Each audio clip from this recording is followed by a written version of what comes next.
નમસ્કાર દર્શક મિત્રો, @ગુજરાતમાં આપનું સ્વાગત છે। ગુજરાતમાં હાલના દિવસોમાં હવામાન બેવડા સ્વરૂપમાં જોવા મળી રહ્યું છે।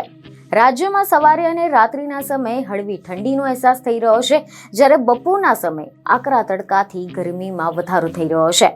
ફેબ્રુઆરીનો અડધો મહિનાની ઉપર તો વીતી ગયો છે અને હવે ધીમે ધીમે રાજ્યમાંથી ઠંડીનો અંત પણ આવી રહ્યો છે।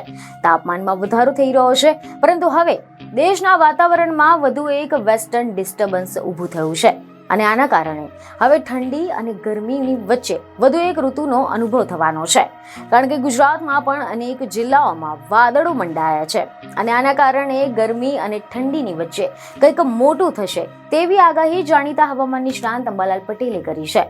જેના વિશે જો આપણે ડિટેલમાં વાત કરીએ તો સમાચાર એવા મળી રહ્યા છે કે ગુજરાતમાં પણ વાદળછાયું વાતાવરણ રહેવાની આગાહી હવામાન નિષ્ણાંત અંબાલાલ પટેલે કરી છે।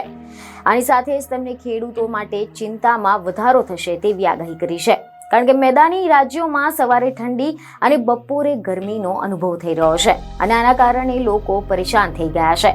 જોકે ફેબ્રુઆરી મહિનામાં ગરમી શરૂ થઈ જતા હવામાન વિભાગ પણ ચિંતામાં મુકાઈ ગયું છે। 18 અને 19 ફેબ્રુઆરીએ રાજ્યમાં વાદળછાયું વાતાવરણ રહેશે। નબળા વેસ્ટર્ન ડિસ્ટર્બન્સની સાથે પવન દૂર રહેશે અને ઉત્તર અને પૂર્વ ગુજરાત તેમજ કચ્છના ભાગોમાં પવનનું જોર વધુ રહેશે।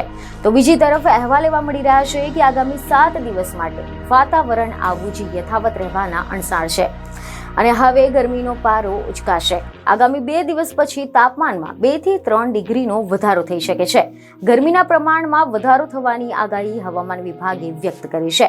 હિમાલયન પર એક નવું જ વાવાઝોડું એટલે કે વેસ્ટર્ન ડિસ્ટર્બન્સ આવવાનું છે અને આના કારણે ઉત્તર પ્રદેશ, પંજાબ, હરિયાણા અને રાજસ્થાન સહિત ઘણા બધા રાજ્યોમાં વરસાદની શક્યતા છે।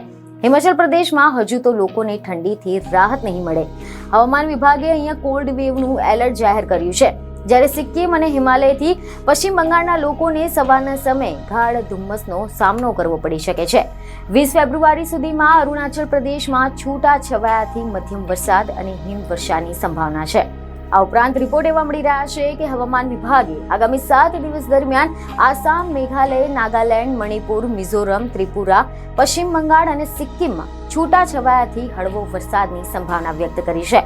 20 ફેબ્રુઆરી સુધીમાં જમ્મુ કાશ્મીર, લદ્દાખ, ગિલગિટ, બાલ્ટિસ્તાન, મુઝફ્ફરાબાદ અને ઉત્તરાખંડમાં વરસાદ અને હિમવર્ષાની આગાહી કરી છે, જ્યારે 19 અને 20 ફેબ્રુઆરીએ હિમાચલ પ્રદેશમાં, 18 થી 20 ફેબ્રુઆરી દરમિયાન રાજસ્થાનમાં અને 20 ફેબ્રુઆરીએ પંજાબ, હરિયાણા અને પશ્ચિમ ઉત્તર પ્રદેશમાં વરસાદની શક્યતા વ્યક્ત કરી છે।